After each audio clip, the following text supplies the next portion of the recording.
Title Prologue, Volume 1. Chapter 0. This is the tale of a man who, more than all others, believed in his ideals, and thus was driven to despair. His dream was pure. His wish, for everyone in the world to be happy, nothing more. All boys adhere to this childish ideal. All men abandon it when scarred by the mercilessness of reality. Any happiness requires a sacrifice, something all children learn when they become adults. And yet, this man was different. Maybe he was just the most foolish of all. Maybe he was broken somewhere. Or maybe he might have been of the kind we call saints, entrusted with God's will, one that common people cannot understand. He knew that for any existence in this world, the only two alternatives are sacrifice or salvation. After understanding that, he would never be able to empty the scale plates. From that day on, he set his mind to work on being the one to tip the scale. To abate the grief in this world, there was no other, more efficient way. To save even one life on one side, he had to forsake one life on the other side. That is, to let the majority of people survive, he had to kill a minority of people. Therefore, rather than saving people for the sake of saving them, he excelled at the art of killing people. Again and again, he kept painting his hands the color of blood, but the man never flinched, never questioning the righteousness of his acts, nor ever doubting his goal. He forced himself to only faultlessly tip the scale, never ever misjudging the value of a life. With no regard to the humility of one's existence, and with no regard to its age, all lives were weighed evenly. With no discrimination, the man saved lives, and with no discrimination, he killed. But unfortunately, he realized that too late. To value everything in equal fairness, that would be the same as not loving anyone uniquely. Had he carved that inviolable rule into his spirit sooner, he would have attained salvation. Freezing his young heart into necrosis, achieving his self as a measuring machine with neither blood nor tears, he kept on leading a life of sorting those that were to die and those that were to live. There probably wasn't any suffering for him. But that man was wrong. Anyone's delighted smile would fill his chest with pride, and anyone's wailing voice would shake his heart. Anger was added to his resentment, and he became full of regrets as his tears of loneliness longed for hands reaching out to him. Even though he was pursuing an ideal beyond reason of the world of men, he, too, was human. How many times was the man punished for that contradiction? He did know friendship. He did know love. Even when putting that one beloved life and the countless number of perfect strangers on the left and right of the scale, he definitely never made a mistake. More than loving someone, to judge that life equally to that of the others, he had to value it impartially, and impartially forfeit it. Even when he was with someone precious to him, he would always seem to be mourning. 8 years ago, and now, the man is being inflicted with the greatest punishment. Outside the window, a snowstorm has frozen everything. A midwinter night is congealing the ground of a forest. The room is in an old castle built on frozen soil, but it is protected by a gentle flame burning in the fireplace. In the warmth of that shelter, the man was holding one new existence in his arms. It was a really small one, a body so tiny it could be ephemeral, and no weight that could tell it was ready. Even a delicate response can be dangerous, as with the first snow scoop by hand, which would crumble with a mere jolt. In frail eagerness, the child preserves her body temperature by sleeping, breathing leniently. That is all that the modest throbbing of the chest can do at the moment. Don't worry, she's sleeping. As he lifts the baby in his arms, the mother, resting her body on the couch, smiles upon them.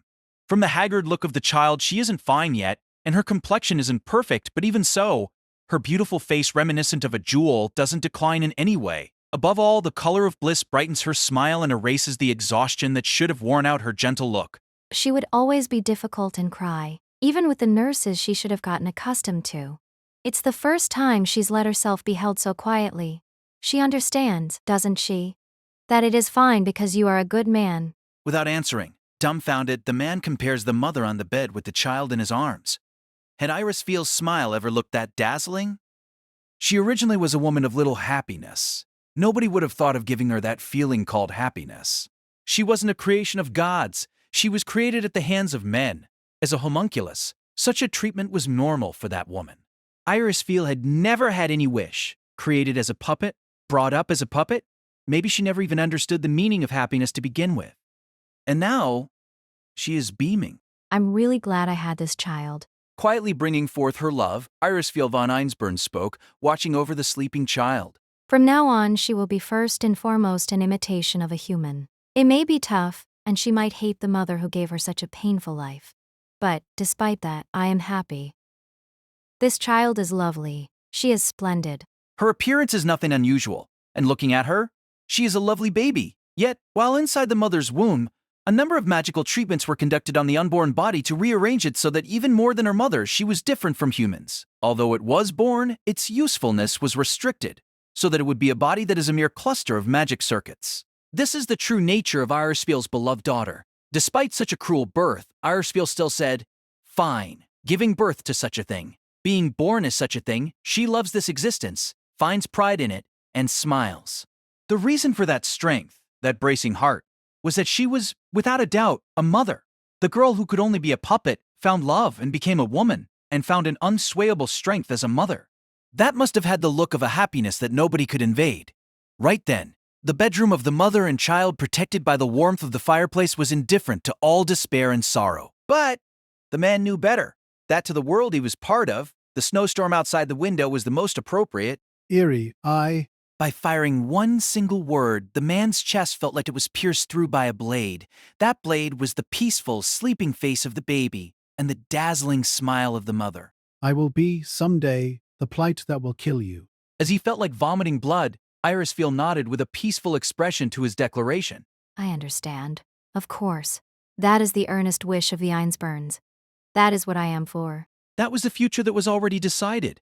After 6 years had passed, the man took his wife to her dying place. As the one victim to save the world, Irisfiel had become the sacrifice devoted to his ideal. That was a matter that had been discussed several times between the two, and on which they had come to an agreement. The man had already cried his heart out at that decision, cursed himself for it, and each time, Irisfiel had forgiven him and encouraged him. I know your ideals, and I grew attached to your prayers. That is why I am here now. You guided me, you gave me a life that wasn't that of a puppet. For the same ideal, she sacrificed herself. She had become a part of him like that.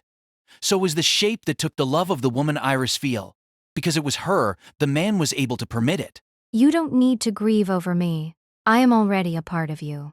Enduring only the pain of your own sundering is enough. So, what about her? The infant's body was light as a feather, yet a weight of a different dimension made the man's legs shiver.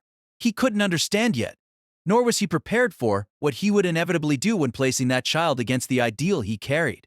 Don't judge or forgive such a man's way of life. There isn't the power for that yet.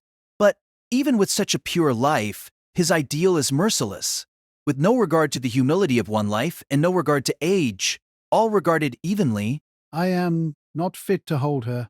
The man squeezed out his voice despite having his sweetness likely to be crushed in insanity. One teardrop fell on the plump, cherry-colored cheek of the baby in his arms. Sobbing silently, the man bent on one knee. To overthrow the heartlessness in the world, he aspired to a greater heartlessness. And yet, to the man who still had people he loved, there was finally being inflicted the greatest punishment, his most loved one in this world. Even if it meant the ruin of the world, he wanted to protect that. But the man understood. The time would come when the justice he believed in would demand the sacrifice of such a clean life. What kind of decision would this man Amiya Kiritsugu make? Kiritsugu cried, scared of that day that might come, frightened by that 1 in 1,000 chance. Holding his chest tighter in the warmth of his arms, Irisfiel raised her upper body from the bed and gently placed her hand on the shoulder of her husband, who burst into tears. Never forget. Wasn't it your dream? A world where nobody would need to cry like that. 8 more years, and your battle will be over. We will carry out this ideal. I'm sure the Grail will save you.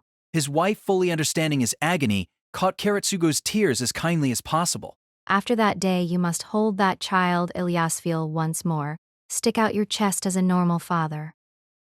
When we speak about occultism, theories on dimension say that there is a power from outside this world. Pinpoint the beginning of all things. That is the dearest wish of all magi, the root, the place of God, Akashic records, the records of the beginning and the end of all things that creates everything in this world. 200 years ago, there were those who put into execution experiments on that place outside of this world. Einsburn, Makiri, Tosaka called the 3 families of the beginning. What they designed was the reproduction of the Holy Grail, the subject of many traditions, expecting that the summoning of the Grail would realize any wish. The three families of Magi offered their secret art to finally manifest the omnipotent container. However, that grail could only grant the wish of one person. As soon as that truth was known, the bonds of cooperation were washed in blood by conflicts. That is the beginning of the War of the Holy Grail, Heaven's Feel. Henceforth, once every 60 years, the Grail is summoned again in the far east land of Fuyuki. Then, the Grail selects 7 Magi who have the power to take it and distributes a huge amount of prana among them to render possible the summoning of heroic spirits called servants. The conclusion of a battle to the death decides which of the 7 is most suitable to receive the Grail. To put it simply, that is what Kodaman Kairei was undergoing. The pattern that has appeared on your right hand is called the command seals. It is the proof that you are chosen by the Grail and the holy mark that grants you the right to control a servant. The person with the smooth but carrying voice who explained this was Tosaka Tokiomi.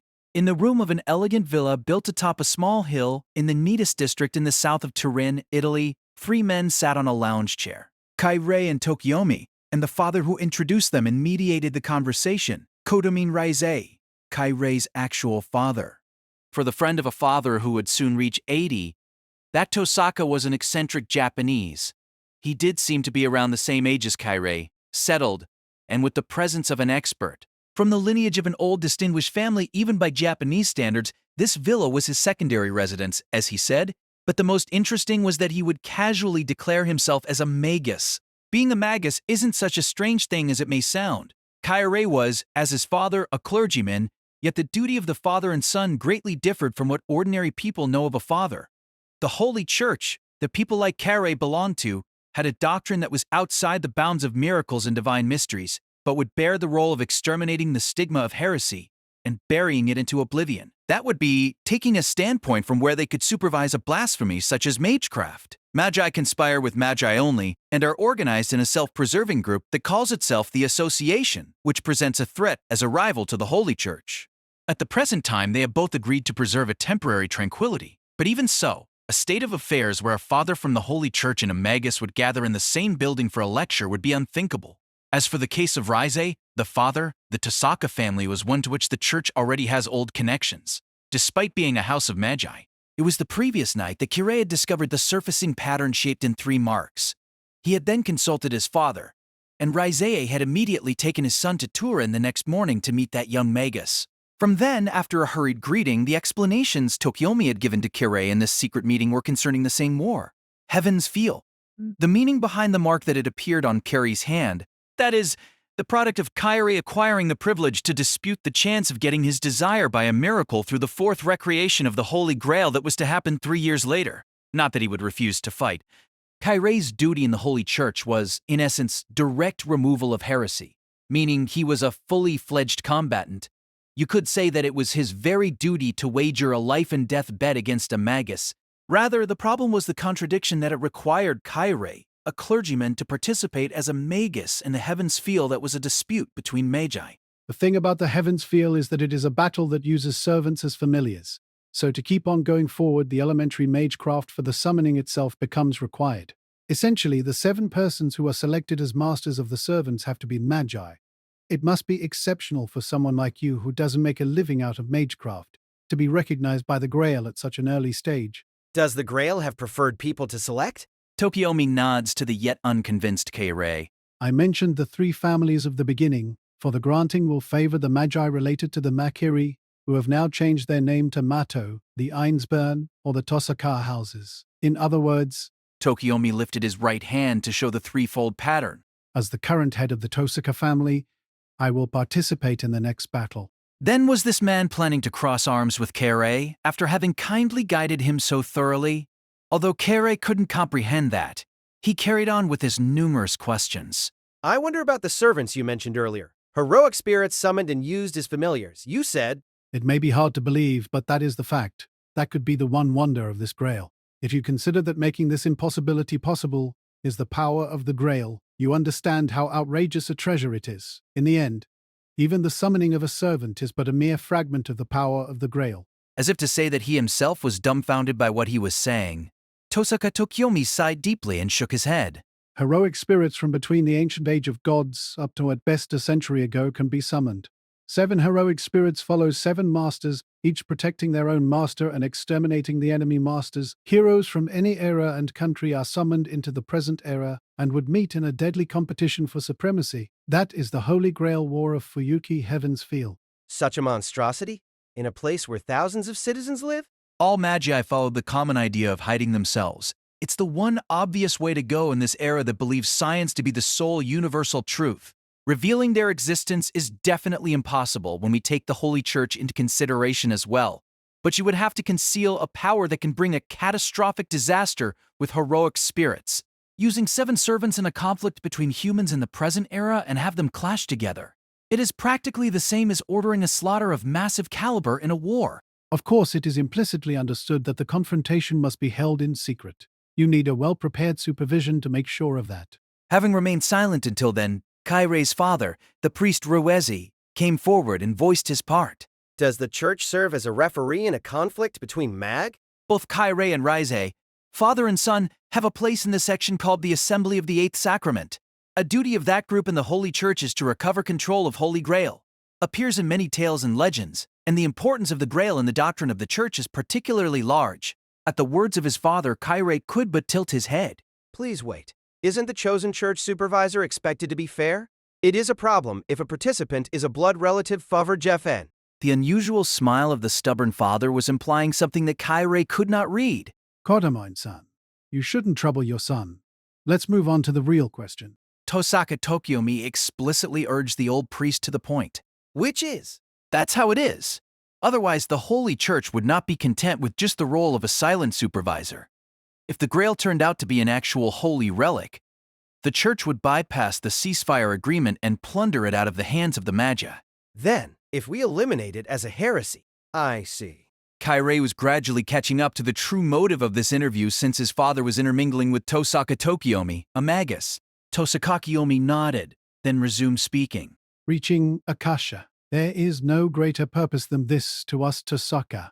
But sadly, the Einsberns and Matos, who once shared the same motive, have lost track of it to more worldly matters and have now totally forgotten their original intention. I won't even mention how they have invited 4 masters from the outside as well. They want the Grail for their despicable lust and nothing else.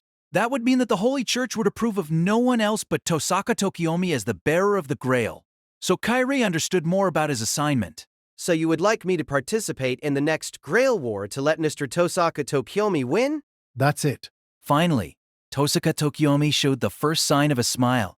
Of course, we will join forces under the surface against the 5 remaining masters and annihilate them to increase the chances of victory. At Tokyomi's words, Father Reizi gives an austere nod. The neutrality of the Holy Church as a referee was already turning to a farce. This heavens feel must be interesting, taking into concern the original expectations of the Church. As for that, it was neither good nor wrong to Kairei. If the intentions of the Church were clear, there was only the fulfilling of his task as one devoted executor. Kairei-kun, you will be transferred from the Holy Church to the Magi's Association, and you will become my apprentice. Without a break and with a practical tone, Tosaka Tokyomi hastened his explanations. Hey, transfer? Saying this, Father Reizi took out a letter. It was a notification with the joint signatures of both the Holy Church and the Magi's Association, and was addressed to Kodamine Kari. Kairei was more than surprised at the merit of the performance. From the day before to today, the letter had been taken care of immediately. In the end, there really was no real purpose of acting up in the matter for Kairei, nor had he any particular reason for taking offense at the discussion, for Kairei had no purpose at all. The important thing will be to have you do nothing but practice magecraft in my house in Japan. The next Heaven's Feel is in 3 years. By then you must have a servant that obeys you and become a magus who will participate in the battle as a master. But, is it all right? If I openly study under you, won't there be any doubts that we are working together? Tokyomi gave a cold-hearted smile and shook his head. You don't know about magi. If their interests collide, a conflict between a teacher and his student ending in a battle to the death is a common occurrence in our world. I see. Though Kairei didn't mean to understand about magi, he had a good grasp of the tendencies of the race called magi. He had had countless occasions to compete with heretical magi as an executor. The number of people that he had brought down with his own hands isn't in the 10s or 20s. So do you have other questions? As Tokyomi requested for a conclusion, Kari asked the question he had had since the beginning. Only one the Grail that selects the Masters. Just what is its purpose? Apparently that was really not a question Tokiomi expected. The Magus's eyebrows gathered in a wrinkle for a short while, then he gave a relaxed reply. The Grail will, of course, it will preferably select masters who sincerely need it. As I said earlier, us Tosaka will be included at the top of that list as one of the original 3 families. So, all of the masters have a reason to want the Grail? It isn't limited to that. The Grail requires 7 persons to show up. If not enough people turn up at the present time, irregular people who would normally not be chosen can carry command seals. There might have been such a case in the past, but I see. While speaking, Tokiomi seemed to realize what Kirei was suspicious of. Kaya-kun, you think you shouldn't have been selected, don't you? Which means, The Grail might have already anticipated that the Holy Church would support the Tosaka family, so an executor of the church who would acquire command seals would back up the Tosaka. Saying this, Tokiomi, who feels satisfied at having to end the discussion, added, In other words, the Grail is giving me, a Tosaka, 2 shares of command seals, and for that it shows you as a master. How about it? Does this explanation satisfy you? So, he gave his conclusion with such a daring tone. This arrogant confidence seems to suit the man called Tosaka Tokiomi. This man holds a dignity that just borders sarcasm. Certainly as a magus, he was a man of excellence. And he must have had the self-confidence that came with that excellency. That's why he probably would never doubt his own judgment. That meant that you would never get any other answer from Tokiomi here and now. That was Kirei's conclusion. when do we go to Japan? Hiding his inner discouragement, Kirei changed the subject. I will visit Great Britain for a bit. I have a small task to do at the clock tower. You will go to Japan a step ahead. I will tell my family. Understood. Then, I will go at once. Nodding to his father's words, Kirei stood up from his seat and, after a silent bow, left the room alone. Faizing remaining in the room, Tosaka Tokiomi and Father Rizei silently watched Kotomin Kirei off. That's a reliable son you have, Kotomin-san. Ho. Is that the exemplary attitude of a defender of the faith? The old father was known for his rigor, but feeling at ease with Tokiomi, he smiled. As his eyes turned to his only son, his trust and love clearly showed up. Though he agreed more easily than I thought, hasn't he? Though Tokiomi didn't mean to doubt the words of the old father, the impression he had had of Father Reizi's son wasn't quite such a passionate faith. The quiet appearance of the man called Kirei felt more nihilistic to him. To be honest, that was a disappointment. However I look at him, it seems he was just involved in something that is of no concern to him.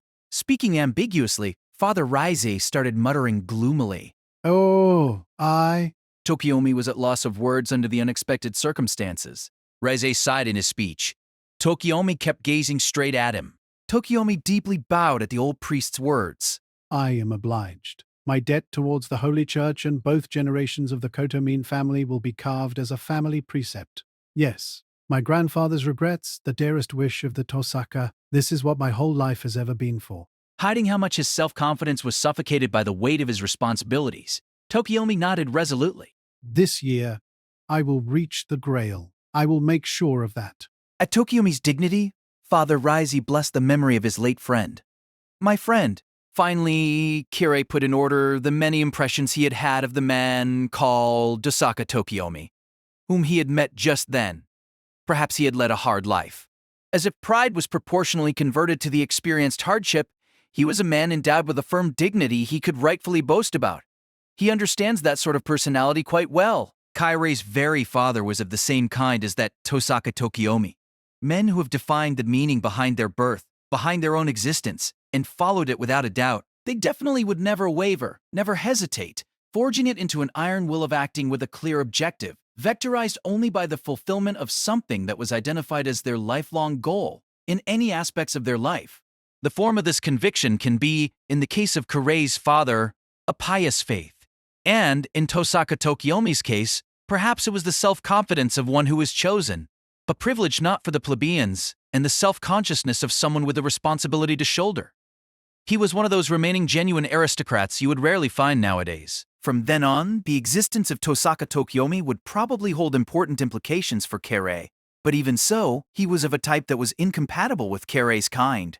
That was just the same as saying that he was similar to his father. Those who see only their ideals can never understand the pain of those unable to have one. People like Tokiomi had a sense of purpose as the base of their convictions, but that was totally absent in Kotomin Kirei's mind. Not once in over 20 years had he ever felt such a sensation. By judging so, he couldn't consider the most noble idea have comfort in any quest, or find rest in any pleasure. Such a man couldn't have any such thing as a sense of purpose in the first place. He couldn't even understand how he was so far removed from the sense of values that the ordinary world held. Kairi couldn't even figure out a passion to throw himself into about anything. He still believed that there was a God, that there was a supreme existence, although he didn't have the maturity to perceive it. He lived believing that one day, the holiest word of God would lead him to the supreme truth and save him. Betting on that hope, clinging to it, but in the depth of his heart he already knew that salvation would no longer come from the love of God for a man like him. Being confronted to such anger and despair drove him to masochism. Under the pretense of penance for moral training, he simply kept wounding himself repeatedly. But those tortures forged Kairi's body like iron, and when he realized he had risen to the top of the elite of the Holy Church as an executor where nobody had followed him, everyone called that glory. Kotomin Kairi's self-control and devotion were praised as a model for the clergy. His father Rizei was no exception. Kairi understood very well why Kotomin Rizei had so much faith and admiration for his son. But that was a misunderstanding so far off the point. For in reality, his heart was shameful. A whole lifetime's worth would probably not be enough to amend that misunderstanding. Till this day, there is no one who has come to understand how much Kairi lacked. Yes, even the only one woman he was to love. Feeling a sense of lightheadedness, Kairi loosened his pace and put his hand to his forehead. When he tried to remember the wife he lost his diffuse thoughts in a rising mist. It felt like standing in a fog before a precipice. The instinct for survival told him not to take even one step forward. When he realized he had arrived at the bottom of the hill, Kairi stopped and looked back to the faraway villa at the top. Finally, he still hadn't reached a satisfactory conclusion on his interview with Tosaka Tokiomi. That was the important problem that concerned Kairi the most. Why had a miraculous power such as the Grail chosen Kotomin Kire? Tokiomi's explanation was a desperate one. If the Grail wanted a supporter for Tokiomi, there must have had been as many a capable person as it wanted who would be friends with him, not Kire. There must have been a reason to his selection for the next Grail's appearance. Yet, the more he thought about it, the more Kire found the inconsistency worrying. He essentially didn't have any sense of purpose, nor any ideal or aspiration. Regardless of the way you look at it, he had no reason to be the bearer of a miracle such as an almighty wish machine. With a gloomy face, Kire looked at the three symbols that had appeared on the back of his right hand. They say the command seals are a holy mark. Would he find a pledge to carry 3 years from now? 1 year ago, he immediately recognized the woman he was looking for. In the early holiday afternoon, children could be seen playing on the lawn, bathed in the peaceful sunlight of the early autumn, with their parents watching over them, smiling. The plaza around the fountain of the park was overcrowded with the townspeople who brought their family for relaxation. Even in such a crowd, he didn't lose his track. No matter how crowded, no matter how far, he was certain he could find her effortlessly, even though he didn't know if he could even meet her once a month, even though she already had a partner. Only when he walked up to her did the woman in the shades of the trees notice his arrival. "Hey, long time no see." Showing a modest, courteous smile, she lifted her eyes from the book she was reading. Worn out, seeing her like that, Korea felt seized with a helpless anxiety. Something seemed to be tormenting her. He immediately wanted to ask about the cause of that trouble, to exert himself to find a solution to this something. But Korea couldn't bring it up even if driven with that impulse. He wasn't so close that he could devote such an unreserved kindness. That wasn't his place.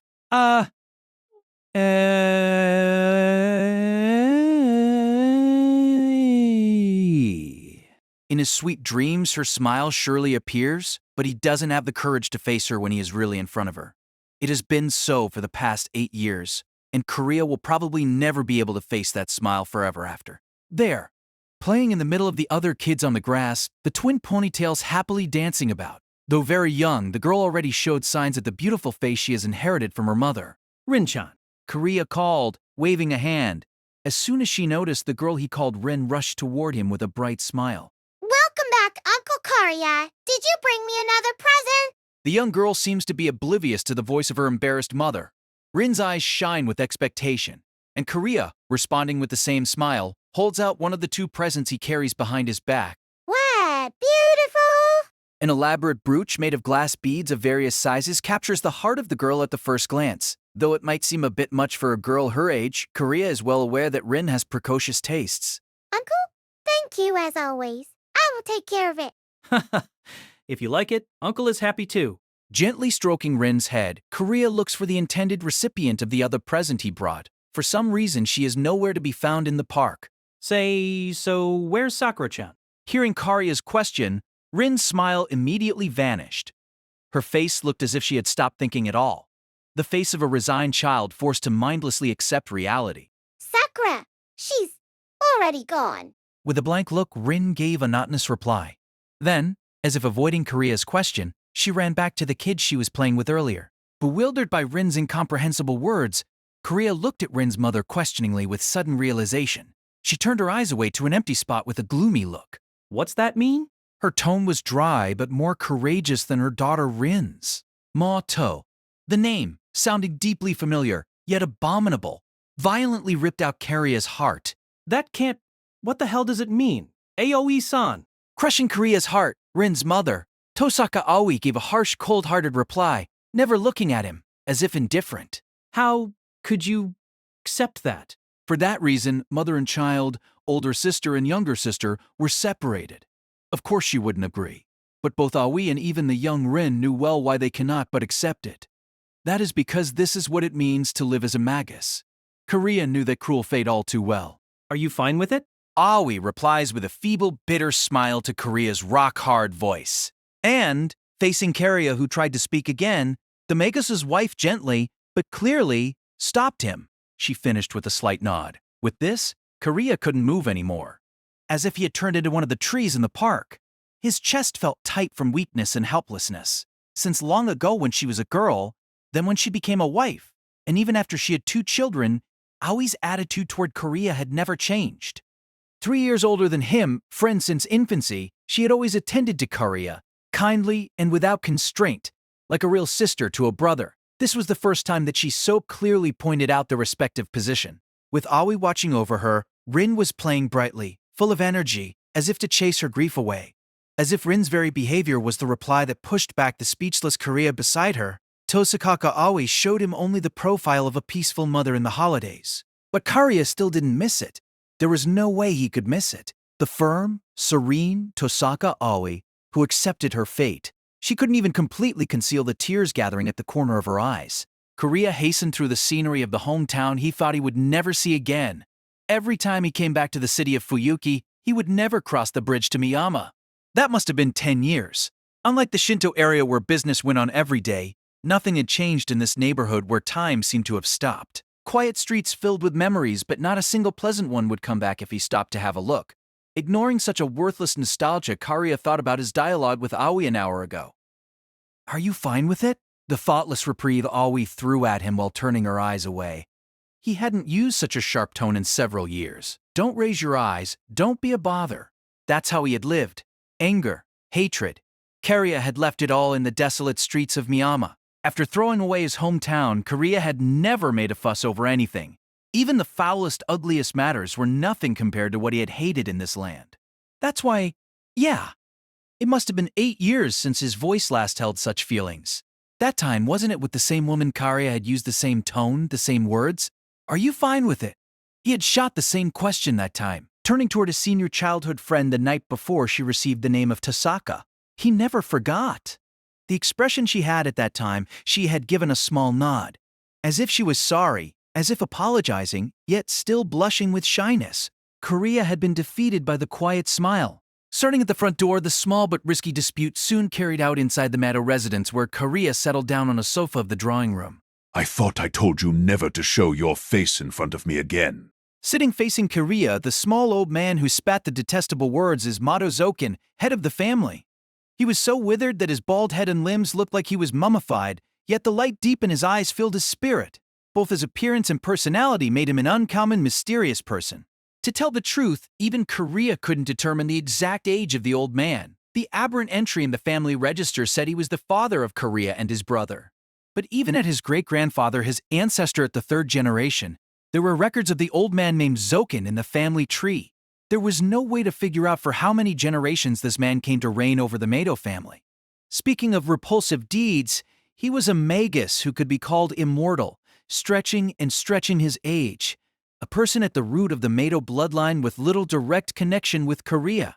He was a genuine specter surviving in the current era. I got wind of something inexcusable about how the Medo house is carrying out some outrageous disgrace. Korea had manifold admitted that the Magus he was now facing was powerful with an unequaled cruelty.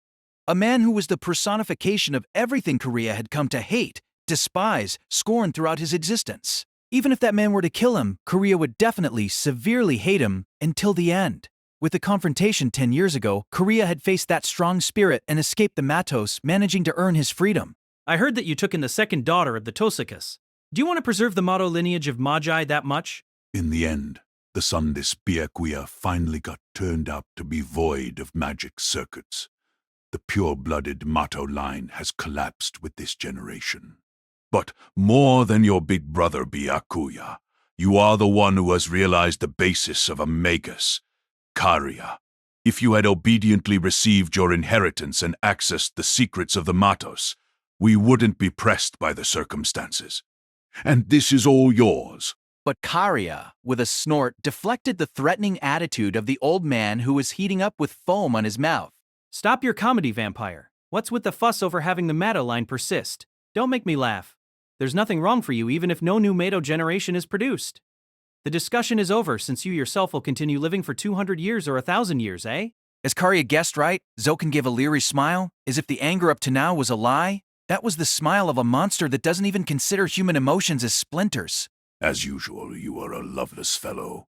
You speak and behave frankly. Whatever, that's how you trained me. I'm not one to beat around the bush. A wet sound came out of the depth of the old man's throat, as if he was pleasantly laughing. That's right. I might probably outlive the likes of you and Byakuya's son in a distant future. But even then, it is only a question of how long I can preserve this body from its daily rotting. Even if a Mato heir is unneeded, a Mato Magus is required. To gain the Grail, that is. So in the end, that's what your goal is. That went well with Korea's guess. It was immortality that this old Magus was firmly chasing after. The wishing machine called the Grail could fulfill it once completed. What was choking this monster that wouldn't die after centuries was the hope placed in this miracle. The return of the 60-year cycle is for the next year. But for the Fourth Holy Grail War, the Fourth Heavens feel, there will be no player from the Matos. Byakuya doesn't have the prana level for a servant. He really doesn't even have the command seals. But even if we must desist for this battle, there is a chance for the next one in 60 years. There is no doubt that an excellent user can be born from the daughter of the Tosaka. I have high expectations for this. As a good vessel. The face of Tosaka Sakura popped out behind Karya's eyelids. A late bloomer always behind her sister Rin, a frail-looking girl, a child way too young to bear the cruel fate of a Magus. Swallowing his seething rage, Karya feigns a calm attitude. Right here and now, he is here to negotiate with Zoken. There is nothing to gain from being emotional. If that's what it's about, if you want the Grail, then there's no need for Tosaka Sakura, right? Zoken's eyes narrow down, suspicious of the hidden meaning in Karya's words. You, what trick do you have in mind? A deal, Mato Zoken. I'll bring the Mato name to the next Heaven's Feel. In exchange, you'll release Tosaka Sakura. Taken aback only for the time of one breath, Zoken then sniggered scornfully. Ah, don't be stupid. A failure who never studied anything would be the master of a servant in 1 year. You have the secret for making that possible, don't you? With your worm-using skills you're so proud of, old man. Korea jumped straight to the point, staring in the eyes of the old Magus head-on. Plant your crest worms in me. You can do that. In the flesh and blood of the filthy Matos, the compatibility should be far better than with the daughter of another house. Zoken's face changes back from that of a human to that of a Magus, all expression vanishing. Korea, do you want to die? Don't tell me you're worried, father. Zoken seemed to realize Korea was serious. Coldly, the Magus evaluated Korea, gazing at him, then took a deep breath. I must say I had wished more of you than of Byakuya. After expanding your magic circuits with the crest worms, if we can train you thoroughly for 1 year, maybe the Grail will end up selecting you. Even then, I cannot understand. Why would you go so far for one little girl? Just let the Mato tenacity be taken care of by the hands of the Matos. Don't involve unrelated outsiders. Again with your admirable dedication. As if he was enjoying this, Zoken showed a complacent smile, full of his evil disposition. But, Karia, if your purpose is to not have anybody involved, aren't you a little late? Do you know how many days it has been since the daughter of Tosaka came to our family? Despair, rushing in, crushed Korea's chest. Old man, you mean? There were terrible cries for the first 3 days, but by the 4th day she was silent. Today she was thrown at dawn in the worm storage to test how well she would last, but, she endured it for half a day and is still breathing. What do you know? The Tosaka material isn't defective. Karia's shoulders shivered with a murderous intent beyond hatred. He wanted to seize this evil magus by the neck, strangle him with all his strength, and break it off. Right this instant, that was the impulse that was raging mad inside Karia. But Korea accepted it. Even though he was getting thin to the point of withering, Zoken was a magus. Korea couldn't even try to kill him off right here. He didn't even have a fragment of the power required for that. To save Sakura, there was no other way than negotiating. Seeing through the conflict inside Karia, Zoken let out a satisfied, gloomy chuckle. So what will you do? The little girl is already broken, filled by the worms from head to toes. But if you still think you want to save her, well, I won't think about it twice. No objection. Let's just do it. Korea replied with a chilling voice. Of course he had no other choice. Excellent, excellent. Well, we can still train you as much as possible.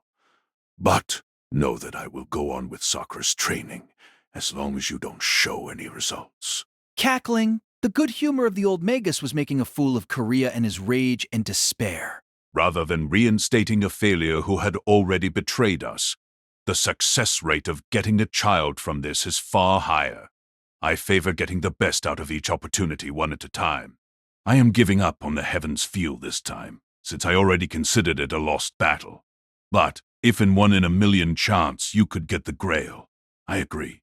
If that happens, naturally, I won't have any business with the daughter of Tosaka. I would be finished with the one thing I am training her for. You're not double-dealing, are you? Zoken. Karia, if you think you need to be 5-faced to speak to me, try enduring the crest worms first. Yes, try to be the nursery for the worms for a week first. If you haven't died of insanity by then, I will take it you are indeed serious. Leaning on his cane, straightening his back with difficulty, Zoken turned toward Korea with an alien smile that fully showed his wickedness. Then, let's begin the preparations without delay. We will finish the treatment immediately. If you want to reconsider, do it now. Simply nodding silently, Karia threw away his last hesitation. He will be Zoken's puppet once he lets the worms inside his body. With that, there will be no way to rebel against the old magus. If he can even get qualified as a magus, Korea in his Mato blood will definitely receive the command seals, Heaven's Feel, the only chance of salvation for Tosaka Sakura. The choice he would never be able to reach with this flesh and blood. Korea may lose his life in exchange. Even if he wasn't shot down by the other masters, Korea's flesh would be devoured by the worms by bringing up the crest worms for a time as short as a year, and his life expectancy would not be longer than only a few years. But that doesn't matter. Korea's decision was too slow. Aoi's child would have lived peacefully with her mother if he had had the same determination 10 years ago. The fate he had refused had been passed around and had fallen onto a blameless girl. There is no redemption for that. If there was a path to atonement, it would be none other than to give back a normal life to the girl. In addition, if he had to completely wipe out the remaining 6 masters to reach the Grail, amongst those who brought tragedy to the girl named Sakura, there was at least one person he could bring a requiem to. Tosaka Tokiomi. As the head of one of the 3 families of the beginning, there is no doubt he would bear the command seals. Different from his sense of crime toward Aoi and from his hatred toward Zoken, there was a dwelling hatred that had pilled up until this day. A dark feeling of vengeance had quietly started to burn in the depth of Mato Karia's heart like a banked fire. Act 1. Nobody had ever understood Waver Velvet's talent. As a magus, he was neither born of a famous family nor lucky enough to meet a good master. Mostly self-taught, he finally got himself accepted to the Clock Tower, the teaching arm of the Magus Association that controlled magie across the world. Waver always believed this fact to be incomparably honorable. being very proud of his talent. I am the most capable student of the clock tower since its founding. Anyone should have to respect me. At least, Waver himself thought this way. In truth, the Magus lineage of the Velvets had only existed for 3 generations. As time goes on, the number of magic circuits and concentration of crests constantly increase and expand. Many students that receive scholarships to the clock tower are offspring of families with more than 6 generations of pure Magi blood. Furthermore, because a Magi's magic circuit count is determined at birth, there are some ancestral Magi families that deliberately contrive to increase the amount of magic circuits in an offspring, thus distancing themselves from new Magi families in this regard. In other words, advantages within the world of magecraft are predetermined even before birth.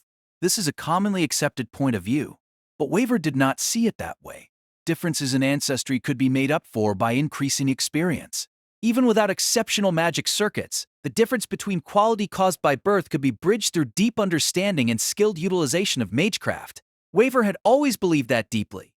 He believed himself to be an excellent example of that, and had always strived to show off his abilities. But the reality was cruel.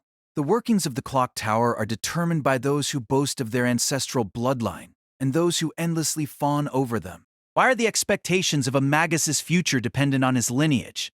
Why is the credibility of a theory dependent on the experience of one's lineage? It truly is unbelievable. His anxiety drove Waver to take action. Flawless. If seen by the Inquisitors, it would have definitely caused quite the scandal. But the Department of Euliphus's lecturer tossed it out after casually reading through it just once. His name was Kenneth L. Malloy Archibald. He was the heir of the Archibald family with 9 generations of Magus lineage, a very popular man whom everyone called Lord El Malloy. Engaged to the daughter of the principal, a lecturer at such a young age, he was the best of the best. He was also the representative of authority that Waver despised. In the 19 years of Waver's life, he had never been humiliated worse. If Kenneth had the talent to be a lecturer, it should have been impossible for him to not understand Waver's talent. No, he was probably jealous precisely because he understands. He was probably afraid of Waver's hidden talent, becoming jealous of him, treating Waver as a threat to his own position. That is probably why he treated Waver's exposition in such a violent manner. To purposely rip an exposition of gathered wisdom, is this the attitude a scholar should assume? Unforgivable. His talent, which could cause the world to tremble, was actually arbitrarily written off by an authority. There really is no justice. But not one person sympathized with Waver's frustration. The Magus Association was actually, in Waver's point of view, already corrupt to the core. But while living these infinitely frustrating days, Waver heard a rumor. The rumor was that the reputed Lord El Malloy, for the sake of adding an entry to his resume for his vanity, had decided to join the nearby thaumaturgical competition in the Far East. Title, authority, everything lost its value. It truly was a bit barbaric, but also a simple yet fair method of judging superiority. For an unrecognized genius, this was an excellent opportunity, an idealistic stage to exhibit himself. Lady Luck had finally smiled at the excited Waver. It began with the financial department's negligence. Lecturer Canis' requested holy relic from Macedonia was delivered to Waver to give to his teacher along with normal parcels, when it should have been a parcel opened only when Kenneth himself was present. Waver immediately realized that was a catalyst used to summon servants in the heavens feel. And so, he received a once-in-a-lifetime opportunity. He no longer had a shred of love left for the corrupt clock tower.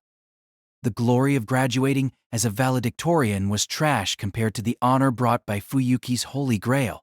The moment Waver Velvet became victorious in the war would be the moment when those insignificant members of the Magus Association would grovel at his feet. That day, Waver left England, heading for the island country in the Far East. The clock tower immediately realized who stole Kenneth's parcel but did not chase after him. Nobody knew Waver was interested in the heavens feel, but there was something Waver didn't know. Everyone thought he did no more than to hide Kenneth's relic in rage. Nobody thought he was on the level to knowingly risk his life to participate in a thaumaturgical competition.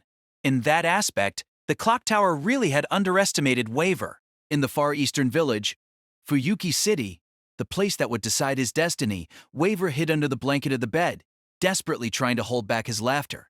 No, it was impossible to hold back. Illuminated by the dim sunlight coming through the cracks of the curtain, he raised his right hand every few seconds, letting out some muffled laughter. With the relic in his hands, himself and Fuyuki, and enough quality as a magus, how could the Grail turn a blind eye to someone like that? Indeed, The pattern of the tripartite command seal had clearly materialized on Waver's right hand last night, proving that he was a master, one who can summon a servant. Even the ruckus made by the roosters in the courtyard near dawn went unnoticed. The voice of the old woman calling him on the stairs sounded different this morning, not as annoying.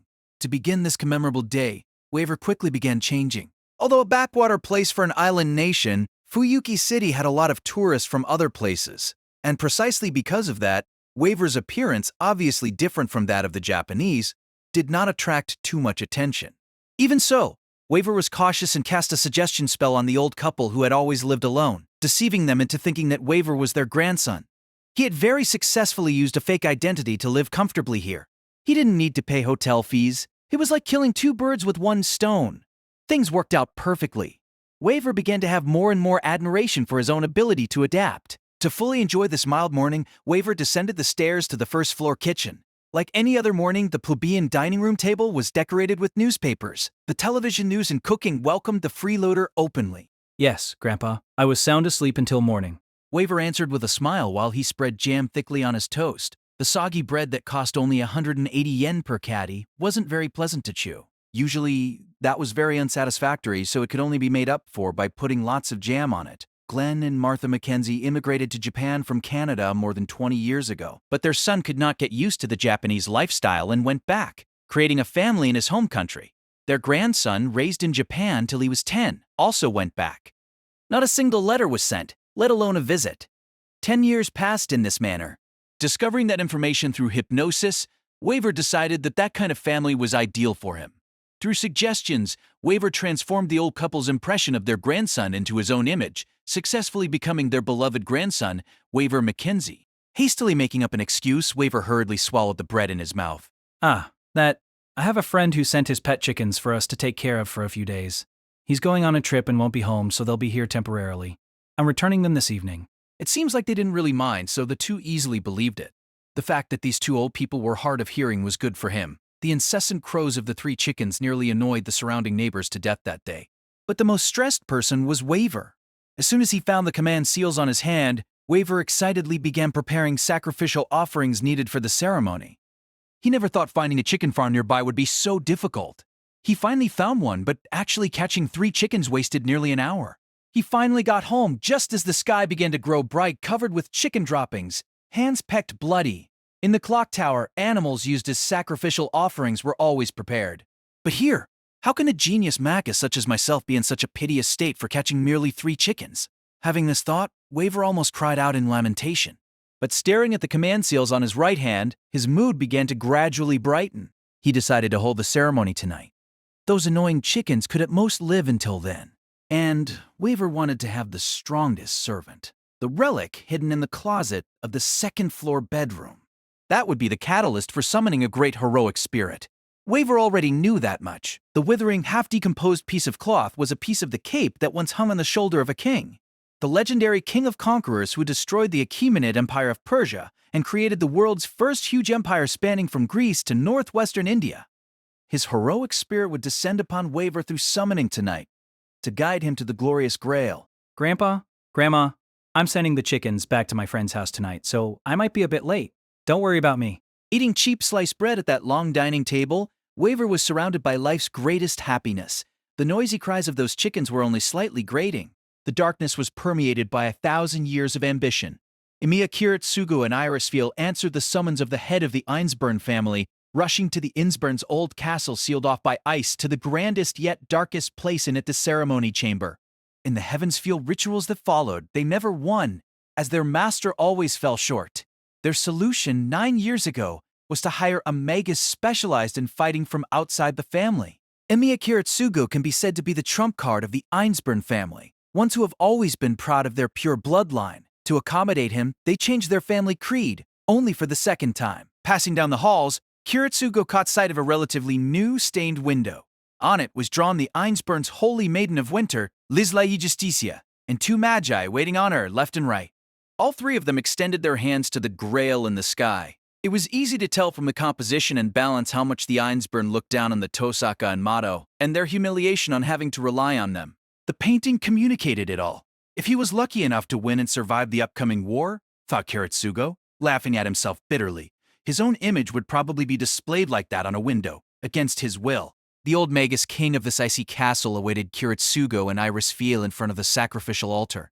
He was Jubstayet von Einsburn, better known as Act, after he became the 8th head of the Einsburn family. By prolonging his life, he had lived for almost 2 centuries, leading the Einsburns through every one of the Grail Wars. He did not remember the Justicia era, but ever since the Second Heavensfiel, old Act has suffered the pain of defeat many times. To him, the anxiety that he feels at this third opportunity for the Grail is extraordinary. Stroking his white beard like a frozen waterfall, old Axe stared at Kiritsugu, an astute light emitting from his deep sockets, hiding his senility. Kiritsugu has lived in the old castle for a long time, yet he can never tolerate the bias and pressure he feels in Axe's eyes every time he meets him. Axe head indicates the sacrificial altar, which holds a large charcoaler box. Trust tightly. I am deeply grateful, dear head of family. Pretending to be expressionless, Kiritsugu bowed deeply. The Grail seems to have accepted the Einsburn family breaking the rules and including blood from outside. The command seal appeared on Kiritsugu's right hand 3 years ago. Soon, he will bear the zealous, 1,000-year-old wish of the Einsburn family and participate in the Fourth Heavensfiel. The old man turned his eyes to Iris Fiel, who was facing downwards in respect. No problems. Even in Fuyuki, it will function normally. Iris Fiel answered fluently. The wish-granting machine, the omnipotent chalice, is only a spiritual entity and does not possess a physical form. To allow its holy grail form to descend, a vessel for it must be prepared.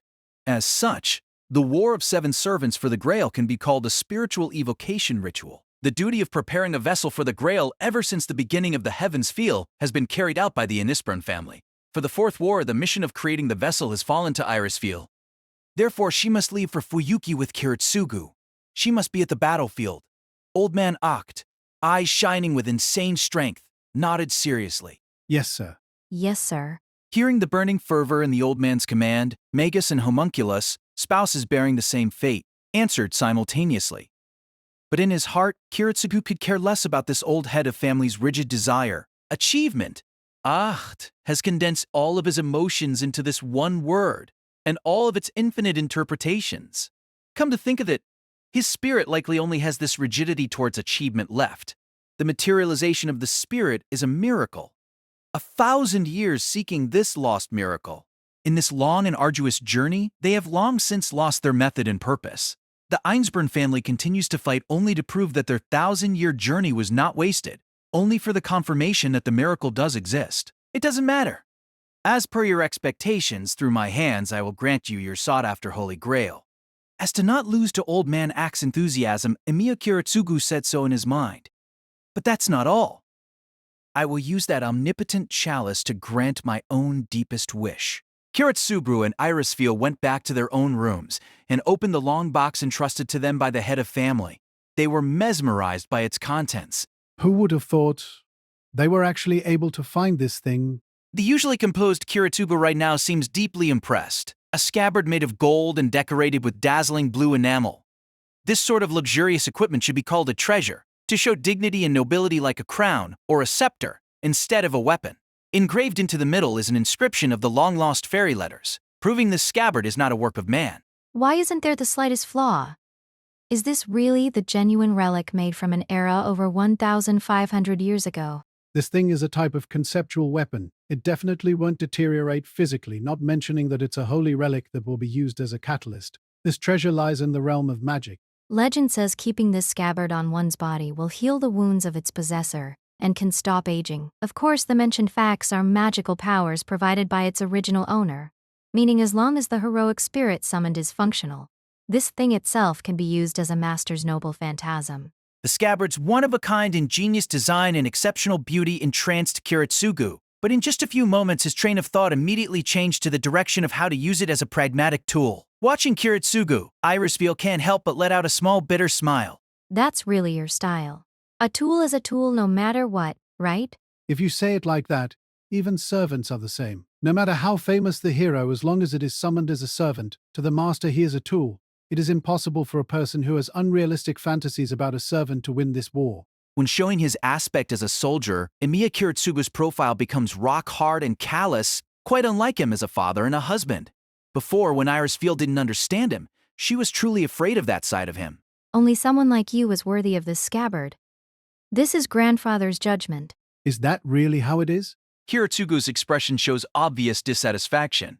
If Ak knew the reaction of his hired son-in-law to the holy relic he spent so much effort finding, he would certainly be unable to speak from rage. Are you unsatisfied about grandfather's present? Iris Field did not blame Kiritsugu at all for wanting to make impertinent remarks, but only thought that asking that question would be amusing.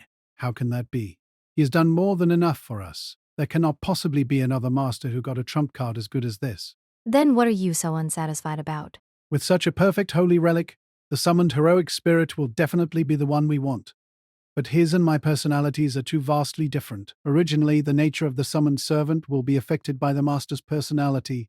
In theory, all servants have similar personalities to their masters. However, this holy relic takes priority. The more exact the nature of the relic, the more likely it is that the summoned servant will be locked as a certain spirit. Meaning that you are uneasy about the contract with the King of Knights, right? Of course. There probably isn't anyone in the world who is more incompatible with the ways of the knight. A head-to-head battle is not my style, especially in a deathmatch. If I am to attack, then it should be from behind while the enemy is asleep, not caring about the time or place, just for the purpose of eliminating the enemy most efficiently, using the method with the greatest probability of success. You think that prestigious knight would aid me in such battles?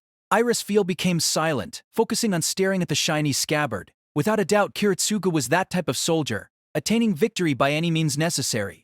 There is no need to test it. The personalities of Kiritsugu and the owner of the scabbard would definitely clash. But don't you think it's a waste? The owner of Excalibur is without a doubt the strongest of the saber class. That is correct. Only this glory-radiating scabbard is fit to pair that supreme sword.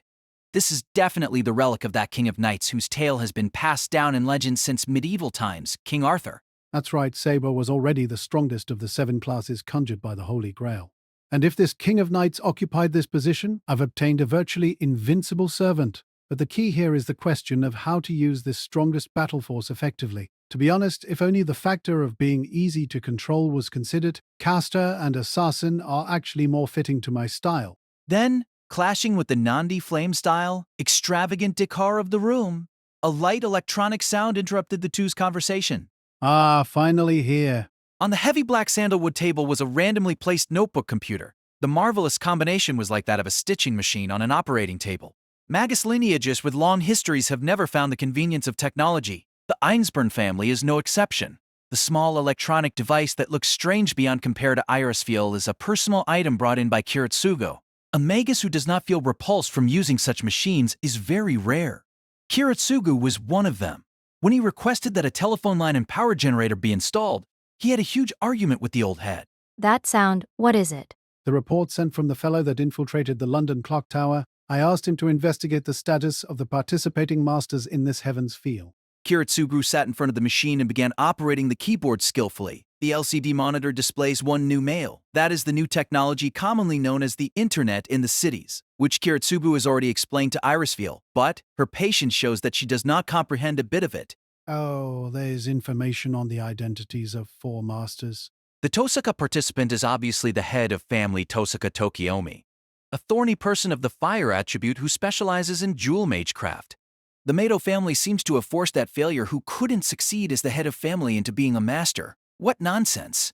But the old fogey of that family is exerting great effort to gain the Grail. As for the Magi coming from out of town, first of all, there's the first-rate lecturer from the clock tower, Kenneth L. Malloy Archibald. Ah, he knows about this man. Having both wind and water attributes, an expert who is proficient in spiritual evocation, summoning, and alchemy. He is currently the most renowned magus in the association. How troublesome! And there's a man sent by the Holy Church, Kodamin Kairei, originally the representative of the Assembly of the Eighth Sacrament. He is the son of the one who fulfills the role of supervisor, Kodamin Rizei. Sent to Tosakakiomi to learn magecraft 3 years ago, and then broke away from his teacher after being granted the command seals. A fellow filled with the smell of gunpowder. Kiritsugu browsed the detailed contents of the investigation. Watching her husband, Irisfield was extremely bored. Suddenly, she noticed that Kiritsugu, who had been staring at the screen, had quite serious and tense expression. What's wrong? This son of Father Kotomi. Even his past has been cleaned. Irisfiel stood behind Kiritsugu and looked at the LCD monitor, following his finger. To Irisfiel, looking at text not on paper was very difficult, but considering her husband's serious expression, she did not complain. Kotomin Kaya, born in 1967, accompanying his father Raisi to the Holy Ground since youth, graduating in 81 from the Theological College of Manisa St. Ignacio, skipping 2 grades, and was the student council president. He seems to be quite an accomplished man. Kiritsugu nodded unhappily. He could have definitely reached the position of cardinal minister like that, but he willingly abandoned this outstanding opportunity to join the Holy Church. In fact, he had lots of choices, so why did he choose to dedicate himself to such an inside organization of the Church? Perhaps he was influenced by his father? Kotomin Raisi is part of the Holy Church too, right? If that's the case, then he should have had the goal of retrieving lost holy relics like his father all along. Indeed, Kairei did join the same department as his father in the end, but before that he was transferred 3 times and was once chosen as an executor. He was only 10-something years old then too. This job cannot be done without a certain amount of willpower. That was the Holy Church's bloodiest department, called the Shura's Den for its responsibility of punishing heresies. To be able to gain the title of executor would mean that he is a first-rate murderer, signifying that he has passed brutal and pious training to become mankind's weapon. Perhaps he is a faith fanatic. The younger the purer, such a thing as having a fanatic love for belief surpassing certain limits exists. Even after hearing Irisfiel's opinion, Kiritsugu still shook his head. It's not like that. If it was, then this guy's situation of the past 3 years cannot be explained. If his faith was chaste, it would be impossible for him to transfer into the Magus Association. It seems to be an order from the Holy Church, or it's possible that he was more faithful to the religious doctrine than the organization. But even this cannot explain it, because there is no necessity to train in thaumaturgy this seriously. Look, Tasaka Tokiomi's report about Kirei given to the association. The scope of training includes alchemy, spiritual evocation, summoning, divination. He is even more adept at healing magecraft than Tosaka Tokiomi. What exactly is the reason for this enthusiasm? Irisfiel continued reading the document, all the way to the end where Kotomin Kirei's ability summary was. I say this Kairei really is kind of strange, but is it worth it for you to scrutinize to this degree? Although he seems to be very talented, he's not really a cut above other people. Ah, that's what I find strange. Looking at the uncomprehending Irisfiel, Kiritsugu patiently explained. No matter what this man does, he cannot reach the first-rate level. When it comes down to it, he's not some sort of genius, just a normal man. But his achievement of quick results through complete and total effort is indeed scary. Certainly he has to exert 10 or 20 times more effort than other people to achieve this level, but he actually stops when there's only 1 step left, and then without any lingering love transfers into another region. All the things he raised laboriously all along are tossed out like trash. He clearly chose a lifestyle many times more exciting than that of others, but in this man's life he has never let others feel affection. This guy is definitely a dangerous man. Kiritsugu concluded. Irisfiel understood the meaning contained within his words. When he says troublesome, although the opponent is very thorny, he actually is not seeing the opponent as a threat. The method of dealing with this type of opponent, and the chance of success, Kiritsugu is already 80% assured. But when he uses the rating of dangerous, Imiya Kiritsugu only uses this rating against opponents he need to fight wholeheartedly. This man certainly does not believe anything. Only continuously seeking answers, that's why he experienced so much. The result is he still did not find anything. He is that kind of morally void man. If I had to say what this guy's heart contains, then it's probably only anger and despair. You are saying, to you this executor is a more powerful foe than Tosaka Tokiomi and Archibald? Pausing for a while, Kiritsugu nodded resolutely. A terrifying man. Indeed, Tosaka and Lord El Malloy are strong adversaries. But I think Kotomin Kairei's way of existence is more fearful. Way of existence? This man's heart is thoroughly void. He has nothing that could be called a wish. But why would a man like this bet his life to fight for the Grail? Is this not the intent of the Holy Church? Supposedly those guys mistakenly believed Fuyuki's Grail is the real relic and targeted it because of this. Isn't that right? No, only with that level of motivation, the Grail will not grant command seals. This man was chosen by the Grail as a master. He must have some reason to obtain the Grail. What this reason really is, precisely because it cannot be seen. That's what makes this point terrifying. What do you think would happen if this kind of void, desireless man obtained the Grail? This man's whole life was built by despair.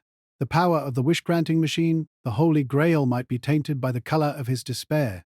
Kirisugo was being too indulgent of his sadness, and for the purpose of advising him, Irisfiel shook her head strongly. What's stored within me, the vessel of the Grail, I will not give to anyone.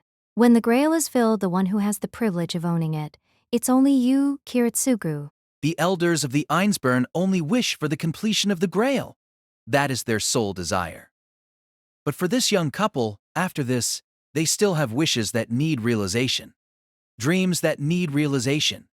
Kiritsugu shut the lid of the notebook computer and hugged Irisfiel tightly. No matter what, we can't lose. I got it. The way to use the strongest servant's power to the maximum limit. At the same time, at the faraway land of the east across the sea, another person is receiving the same report by the spy in England as Kiritsugo. Being a legitimate magus, Tosaka Tokiomi would not resort to using the new technology of the vulgar world like Kiritsugo.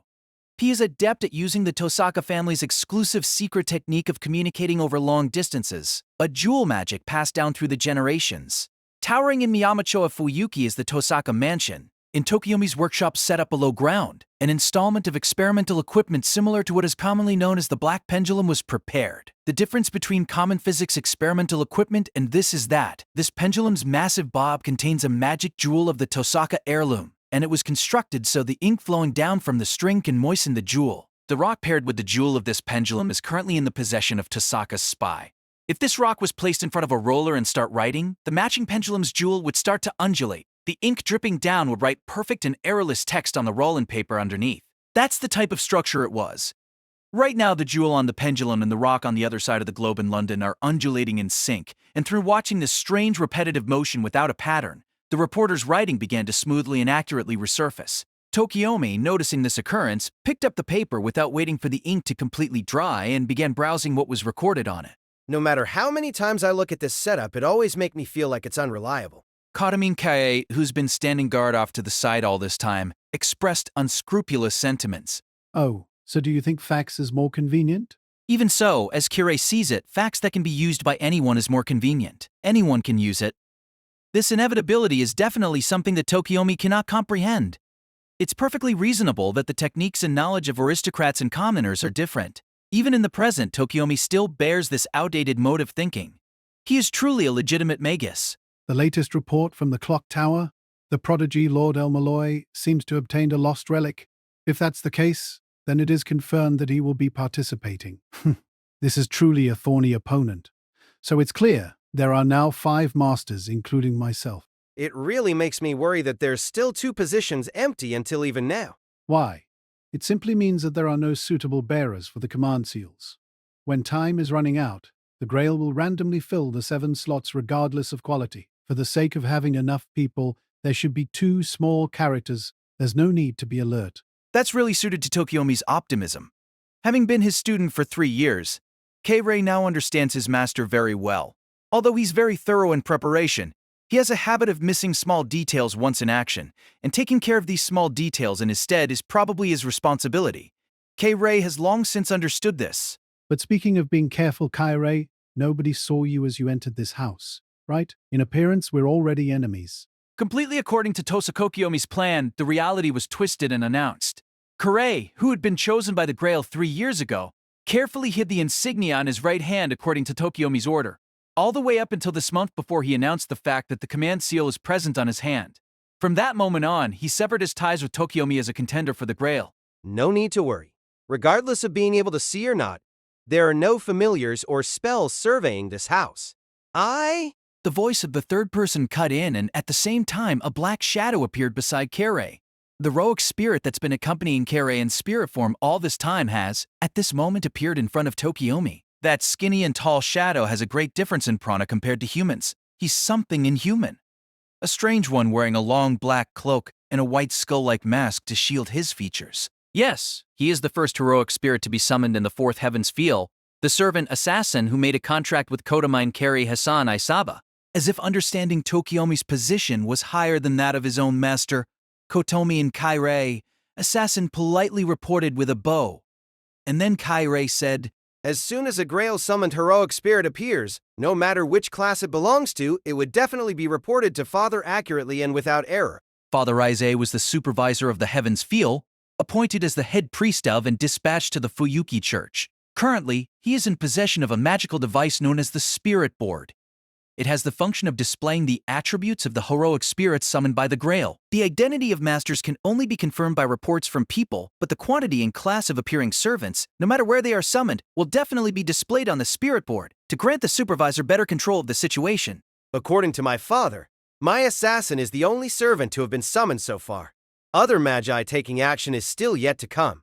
Yeah, but this is only a matter of timing. Sooner or later, there will be familiars of other masters coming and going around this room, because here and the Matto Mansion, as well as Einspan's dwelling, are already confirmed locations of masters. Compared to the three imperial families, the advantage of foreign magi is that their place of concealment is unknown to others. Because of this, during the early stages of the Heavens Feel, no matter what family it is, they will use spies for reconnaissance. It's not like Kairei distrusts Tokiomi's information network, it's just that they have to be on guard for the possibility that the remaining two mystery masters are using wise measures to conceal themselves. If facing against an opponent with this kind of strategy, Karei's servant assassin can utilize his powers to the greatest limit. You may leave. Assassin, continue keeping watch outside. Be very cautious. Receiving Karei's command, Assassin once again assumed spirit form and left the room. For a servant who is a spiritual entity to begin with, it is possible to shift freely between spirit form and physical form. Assassin has the special ability of presence concealment that other classes do not possess. He is unrivaled in concealed movement and tracking. To Kirei, whose responsibility is not to pursue victory but to provide backup for Tokiomi, summoning Assassin was the best choice. That is the battle plan. First, let Kirei's assassin go around thoroughly investigating the battle stratagem of other masters and their servants' weaknesses. After obtaining a method of certain victory against each enemy in this manner, Tokiomi's servant will then be used to defeat each one accordingly. Because of this, Tokiomi must summon a servant possessing great offensive abilities. As for which heroic spirit he has his eye on, Kirei never heard him mention this. The holy relic I prepared will arrive tomorrow morning. As if understanding Kirei's doubts from his expression, Tokiomi said so without waiting for him to ask. I found what I was expecting. The servant I will summon would certainly be advantageous against all of the enemies. If it is a heroic spirit, then it will have no chance of victory against this guy. Tokiomi, being secretly happy in this manner, his face was brimming with the unrivaled confidence he was born with. The summoning ceremony will be held tonight. If no other masters are spying on us, Kairei, you can be present too, as well as your father. Father too?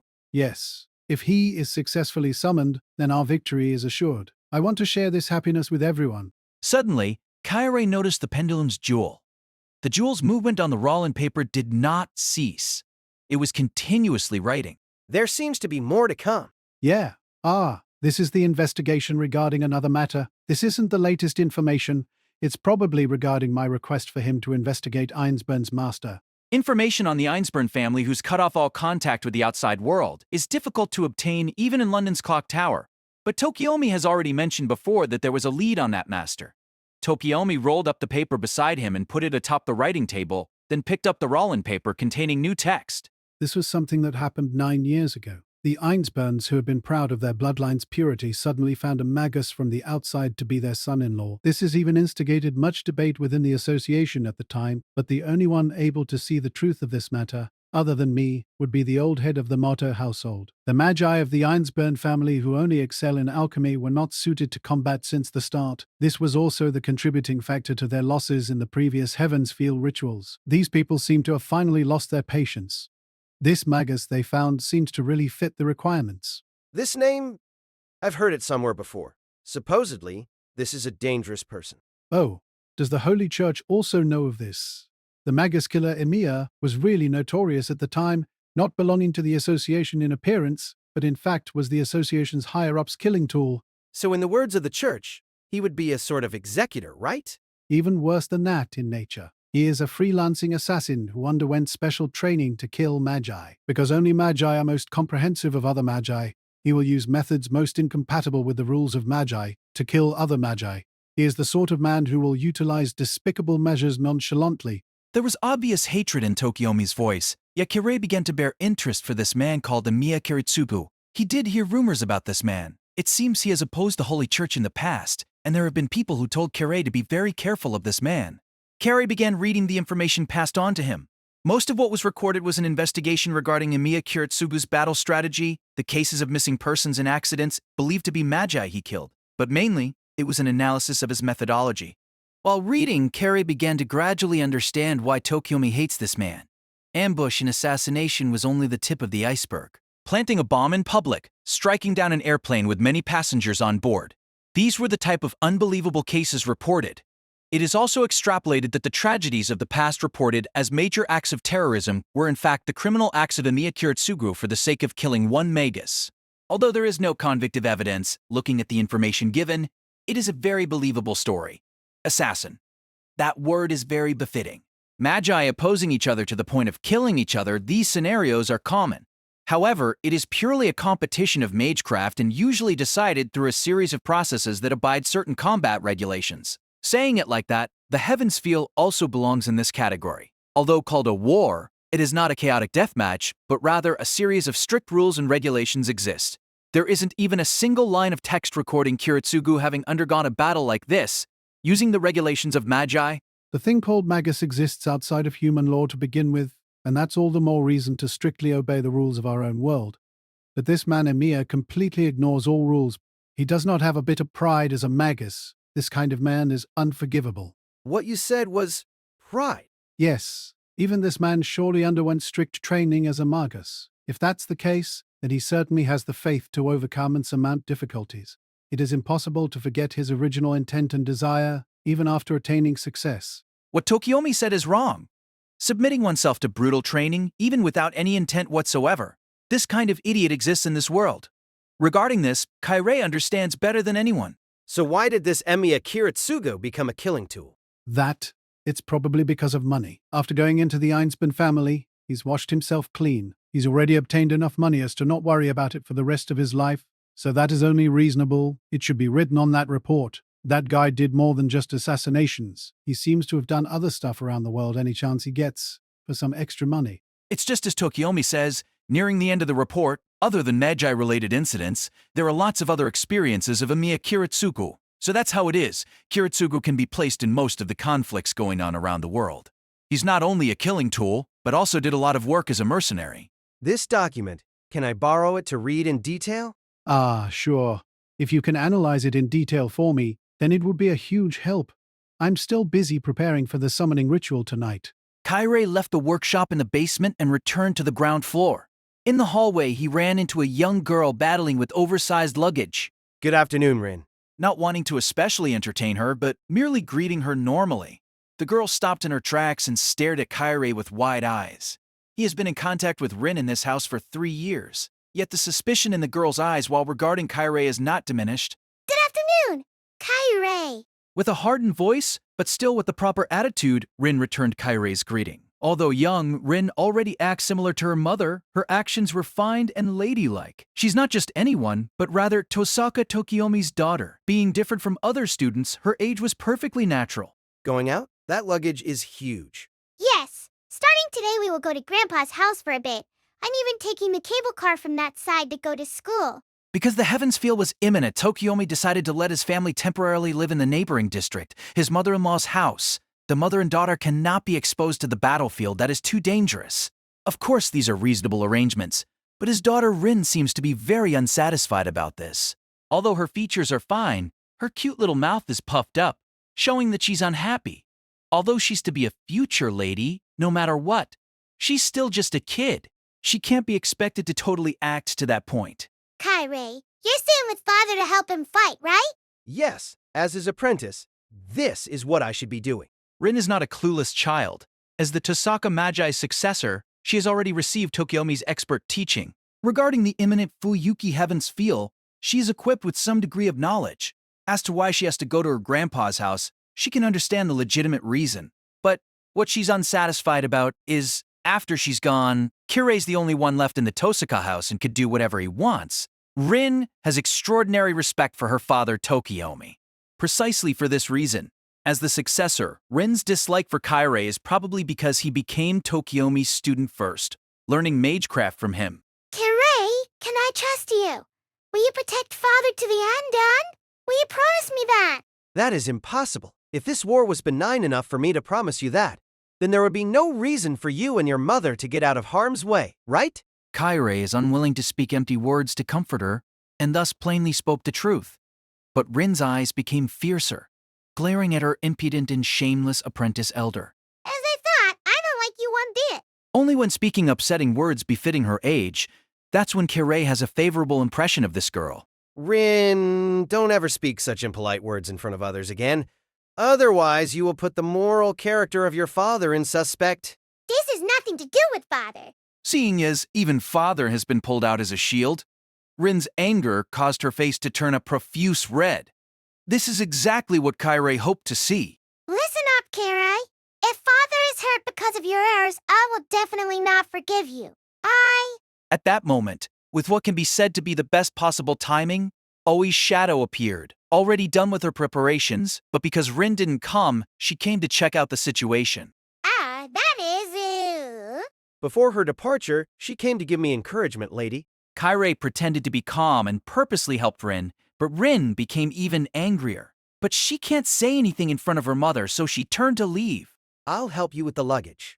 Rin, that case is way too heavy for you. No. I can do it myself. Rin pulled at the box even more vigorously than before, and because of this mired into an even fiercer battle with the case, but despite everything, finally got it out the door.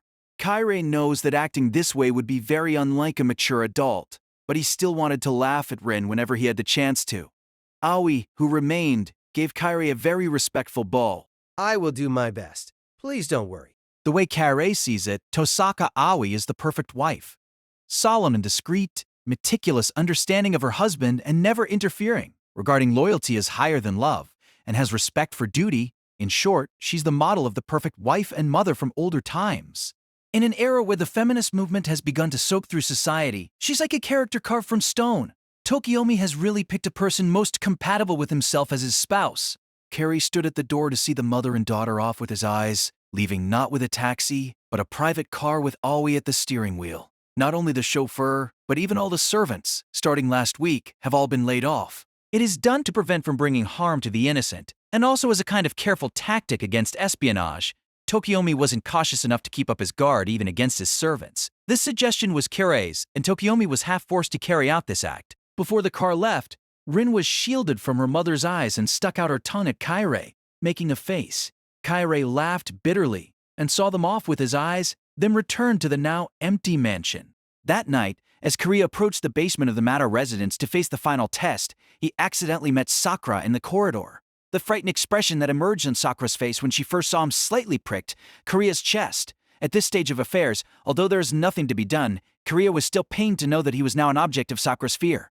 Oh, Sakura-chan, were you scared? It's just a little problem. The sight of his left eye has been completely eradicated yesterday. Like the nebulous eyeball that had undergone necrosis, the surrounding muscles also have fallen to paralysis. The eyelid and brow cannot be moved, neither. Maybe the left side of his face was already showing signs of lifelessness, turning rigid as a fake mask. His reflection in the mirror frightens even him, let alone Sakura. Just a bit more, then I might be defeated by the worms within me. Uncle is not as enduring as Sakura-chan. A bitter smile was intended, but looked like a more gruesome feature was formed. Sakura became more scared and even curled her body up. Haha, maybe that is the case. With a dry laugh as pretense the matter was vaguely passed over. I can say the same about you, Sakura. Yes, Kiria commented wearily in his heart. The Sakura that is now named Mato has also changed into a girl completely different from the Sakura that Kiria knew. A gaze as hollow and dim as that of a doll. The various emotions behind those pair of eyes were never seen by him in this whole year. The innocent face of the girl that followed her elder sister Rin and played carelessly like a puppy had long ago disappeared. This is understandable. Just consider the cruel training that Sakura undertook this year in order to become the successor of the thaumaturgy of the Matos. Sakura's body does indeed have fitting potentials to become a magus. On this matter, she was far better than Karia and his elder brother Byakuya. Yet, it was inevitably a potential more appropriate for a magus of the Tosaka brand of thaumaturgy, with fundamental differences to the thaumaturgy of the Mato. Acclimatization was needed in order to allow Sakura's body to adapt to the thaumaturgy of the Mato. The treatments of this so-called acclimatization are the tortures that occurred in the underground worm storage of the Mato residents every day and night in the name of education. Children's minds are immature. They do not possess a firm resolve and the strength to turn their misery to anger. Confronted with a cruel fate, they were not provided with the choice of having a strong will. Moreover, as they have not lived through and comprehended life, Ideals such as honor and hope are yet to be completely nurtured in them. Therefore, in moments of despair, children are more prone than adults to seal away their own mind, lock up their own heart, because they have not tasted the joy of life they can afford to discard. Because they have not understood the meaning of future, they can sink into despair. Korea was forced to witness with his own eyes how in the duration of a year a girl had gradually shut out her heart due to the torments imposed upon her. He had suffered from the piercing pain of the parasite worms eroding away his body, and suffered from the worse and overwhelming guilt that sought to devour his soul. Undoubtedly, he was one of the reasons that resulted in Sakura's anguish.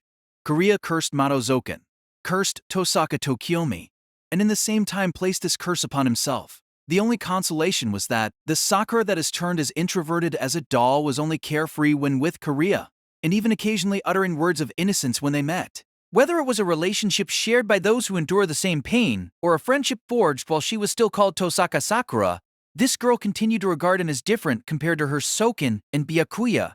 Ah, I know. That's why Uncle is taking your place to go to the worm storage. Sakura tilted her head as if she was spying on Karia when she heard his answer. With a child's distinctively sharp intuition, Sakura seemed to have detected Karia's fate, but he did not want to worry the young Sakura too much. Is that so? Sakura moved her sight away from Karia and it immediately reverted back to a meaningless gaze, a gaze that was focused on some distant object that only she could see. Hurt at seeing Sakura like this, Karia attempted to start another topic. Say, Sakura-chan, shall we play together again when Uncle's work is finished? Together with your mother and big sister? Sakura said dejectedly after a pause. I see. A reply with an indecisive voice. Karia knelt down in front of Sakura, and with his still mobile right hand held her shoulder softly in an embrace. With her head buried in his chest, Sakura can no longer see Karia's face. He would therefore not be afraid of her seeing his crying countenance. Then, let's bring Aoi-san and Rin-chan from the Tosaka family and go somewhere far, far away with just the four of us. Like how we used to. What do you say about that? A weak voice sounded within the enclosure of his wrist. Karia tightened the hand that held Sakura and nodded. Of course we can see them again. I promise you. Nothing else can be promised. If it is possible, then other words can be used for another promise. If he could, Karia longed to tell Sakura right now that she only has to endure a few more days before he delivers her from Madozoken's deadly grasp. But that is not permitted.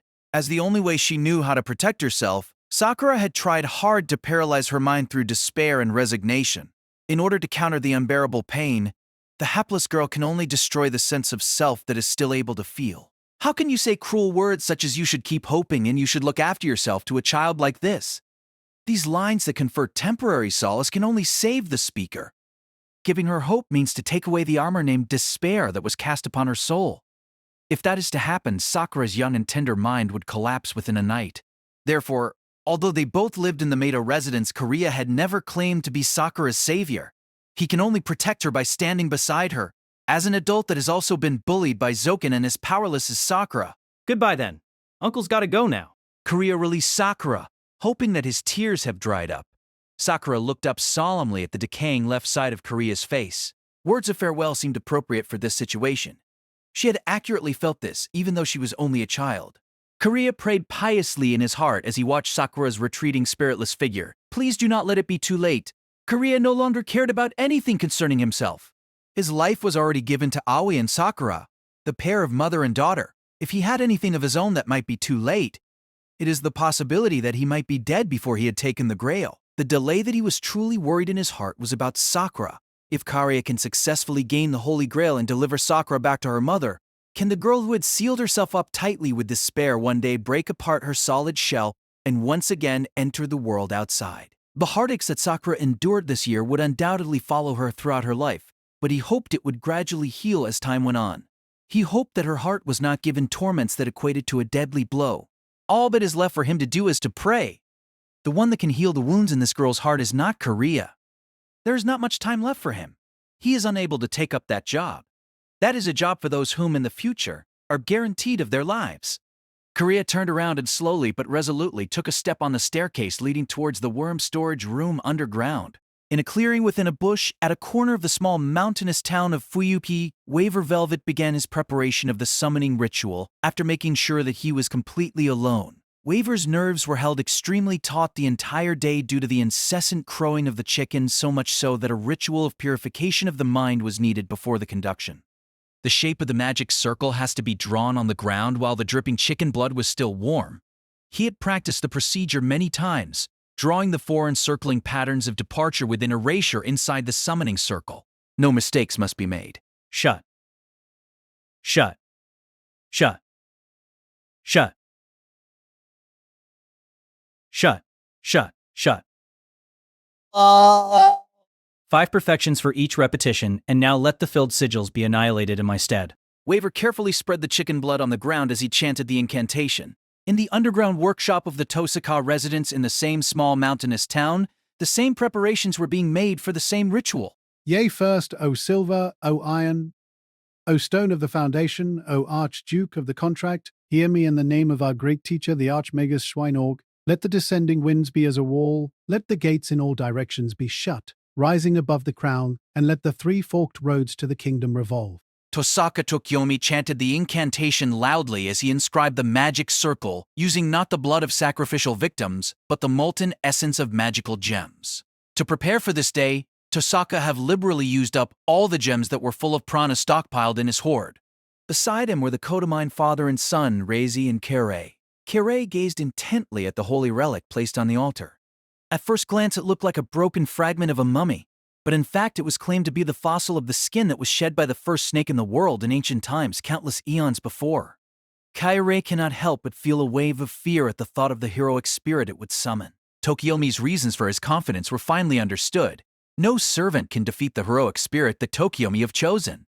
At the same time, in the distant castle of the Einsburns, Emiya Kiritsugu was examining the completed state of the summoning circle scribed on the floor of the ceremony room. Would such a simple ritual suffice?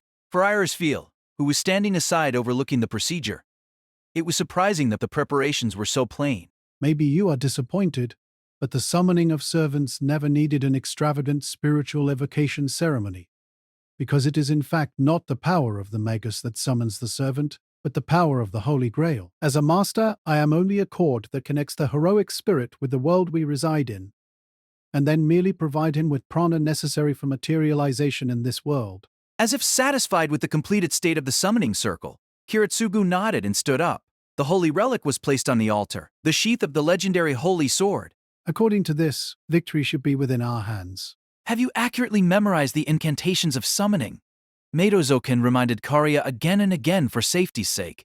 The latter nodded in the darkness, full of the foul odor of rot and dampness. A green darkness as that of the depth of the sea. This is the worm storage hidden deep beneath the ground of the Meido residence that stood on the hill of the small mountainous town. That's good. Only, midway through the incantation, add 2 more lines of incantations. What do you mean? Zoken smiled ominously towards Karia's confused expression. Isn't it obvious? Karia, you should know that as a magus, your abilities are not just 1 or 2 notches below the other masters. It will affect the basic abilities of the servant. If that's the case, it can only be amended through the servant's class, and we must raise the parameter from the root up.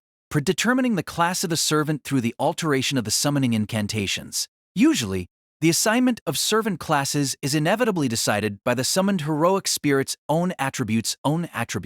However, there are exceptions. 2 classes can be designated by the summoner beforehand. One of them is Assassin. The heroic spirit that belongs to this class can be assumed as a group of killers that inherited the name of Hasanai Sabah, and the other class is for all heroic spirits and can be manifested as long as the summoner incorporates the required foreign ingredients. Therefore, this time, give the summoned servant the attribute of mad enhancement. Zoken declared loudly with an overjoyed face, as if welcoming the disastrous implications contained within it. Karia, as the master of Berserker, fight for me with all that you've got. On that day, incantations from different lands and aimed at different entities were chanted almost simultaneously, a harmony so coincidental it can hardly be regarded as an accident of chance. For all the magi have the same hope, a hope about a miracle. The summons pronounced to the heroes on the other side of the universe by these humans, who will brutally slaughter each other to achieve this miracle, were ringing out from the earth at the same time. Set. This is the moment that will present the greatest test to him as a magus. If he lost, he would even lose his life. Waver felt this acutely, but he was not a bit afraid. A passion that desires strength, a determination that relentlessly pursues his goal. Based on those qualities, Waver Velvet is undoubtedly an outstanding magus. Set. Let thy body rest under my dominion. Let my fate rest in thy blade. If thou submitteth to the call of the Holy Grail, and if thou wilt obey this mind, this reason, then thou shalt respond. The sensation of prana that surrounded his body. The malevolent chill and agony caused by the slithering and circulation of the magic circuits within one's corporal being is something that no magi can escape from. Waver bit down on his teeth as he continued to chant the incantation. I make my oath here. I am that person who is to become the virtue of all heaven. I am that person who is covered with the evil of all Hades. Kirisugu's sight darkened. The Amiya family crest that was passed down through the generations and carved on his back began to separately chant the incantation as individual entities in order to support Kirisugu's thaumaturgy. Kirisugu's heart, in a dimension that escaped his mind's control, began to beat rapidly like a hurrying clock hand. His flesh that was tormented by the prana gathered from the air had already forgotten its functionalities as a human. Instead, it had turned into a component of the mysterious ceremony, into a circuit that purely connected the ethereal with the material. Kirisugo gave no thought to the severe pain created by this discord that was enough to make one want to scream out loud, and concentrated on pronouncing his incantation. Even the presence of Iris Field, who stood beside him holding her breath, was no longer present in his consciousness.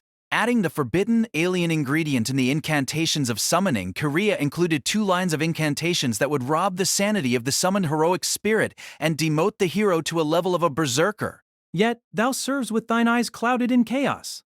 Thou bound in the cage of madness. I am he who commands those chains.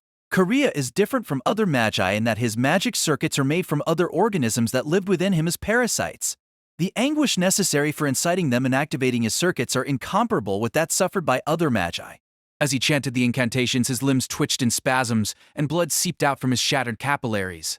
Sanguineous tears flew from the remaining wholesome right eye, dripping down his cheek. Even so, Karia did not lax in his concentration, thinking about the duty that he bore on his back. Then he would not shrink back at this moment. Thou 7 heavens, clad in a trinity of words, come past their restraining rings, and be thou the hands that protect the balance. With this as the end of his prayers, Tokiomi felt that the acceleration of the prana that raced in his body had reached its uttermost limit. Thunder and lightning roared, accompanied with rolling clouds bore on a mighty wind. In the pressure of a gale that wouldn't even allow onlookers such as Kere to open their eyes, the patterns of the summoning circle glimmered with brilliant light. Finally, the magic circuits have connected with the plane that is not of men. From the dazzling light that endlessly shone forth, a golden silhouette of an upright man emerged. Awed with such august solemnity, Father Rise muttered dreamily despite himself. The wish was passed on to them like this.